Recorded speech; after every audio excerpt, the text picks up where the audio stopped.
Hey guys and gals, I got another one for you today. Today I'm in my Object 704, platooned up with Cup, and we're in pretty much a 9 match. There's some 10s on each team, but we are on Rzaini Standard Battle.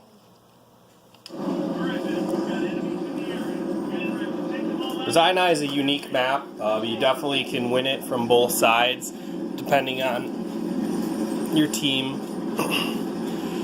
A lot of the time in the north, tank destroyers like to sit in A4. All the mediums and scouts push the B line, and then the heavy tanks generally get up to what I call a castle.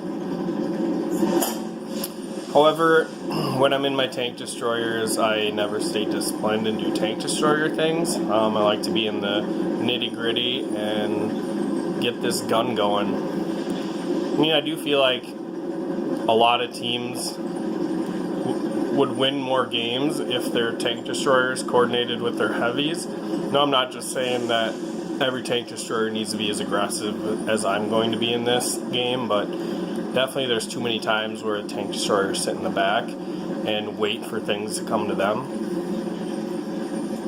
So Cup's set up in A4, and he's got 3 guys spotting for him. And I'm heading up into the castle. The reason I'm being so aggressive because I can see it, all my heavies are right here with me. Now this definitely has burned me quite a few times when I push out in front of my heavies thinking they're going to continue to push and then they just stop. But luckily I'm with pretty competent teammates here. So Foch 155 is going to take the corner, which is a good spot to be in. T10 is going to try to sit beside him, and AMX-30 is trying to go around. So we have so many tanks here, we can't let them take the battle to us, especially with 2 artillery. We need to get on the side of the wall and be able to bring the fight to them. Now it's fine if a couple people stay back, that way in case we get flanked, they have side shots. This T10 pulls out. Got a nice side shot into him, takes 758 damage off of him.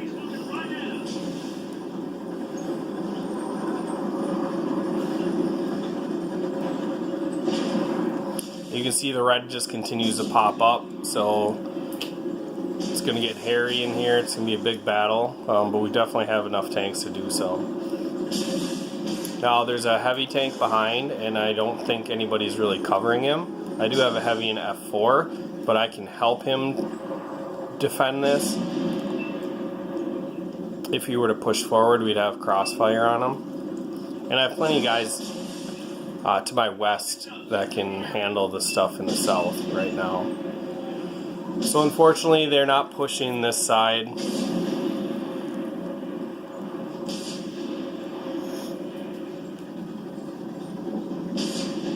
And I noticed that this T10 is, when he backs up, I can see him just to the right of that rock. So I'm going to give it a little bit of time, and he starts to back up again, which is perfect. And I put 700 damage into him. And then this chieftain makes a move like he's going to push on me. And he should have, however, he retreats. So I'm not sure what that was all about. Maybe he wasn't paying attention to my shots. But it's awkward because he pushed right as I shot and then decided not to do it.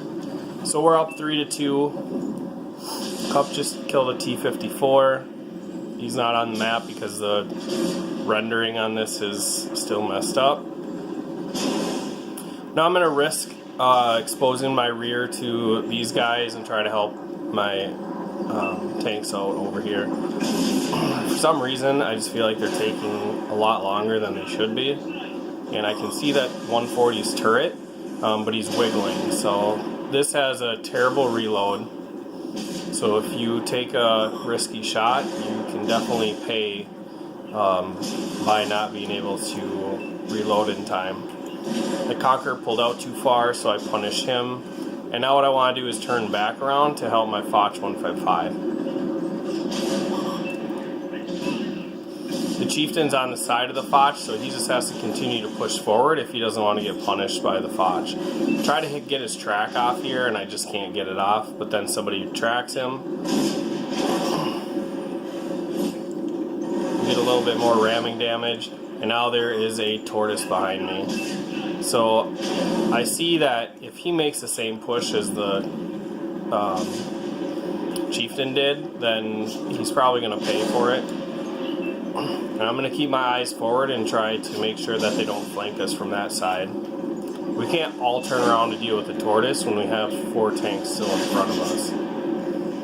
So I track the Super Conqueror, the chieftain kills him, and now I want to turn around and kill the tortoise.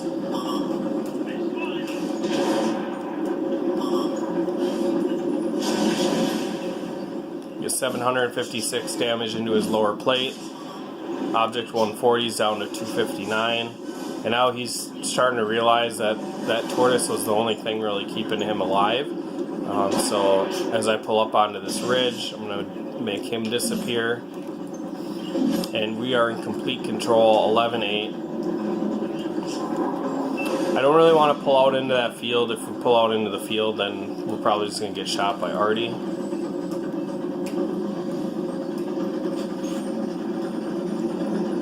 And here is Wizard 111-14. So I do 758 to him.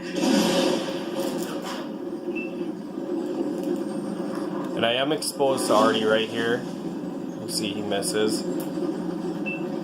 And looks like the Wizard's looking at the Foch.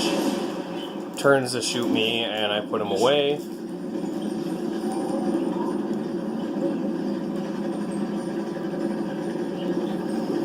And at this point, it's pretty uneventful stuff. We're almost going to get a BIA. Cup puts down the FE 3805, but just doesn't have a shot in the 4043. So.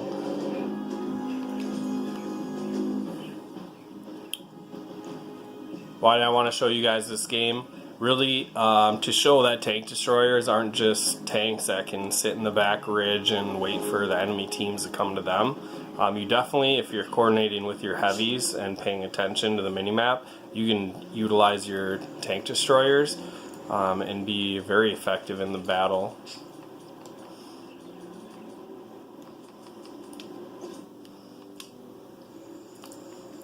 So I made 52,000 silver. I would have made 26 without premium. Did 5,000 damage, 789 assisted. Got a high caliber, aced it, and I do have 2 marks of excellence on there. So I did 5,000 damage. Cup did 3,800. Our Foch that was with me did 41. So really look at our 2 tank destroyers. I went to the choke. We definitely made a huge impact for our team. And then Cup holding on the back end. And between the 3 of us, we really tore up the red team. So that's really all I got for you guys. Make sure you like, share, subscribe, and I will see you in the next video.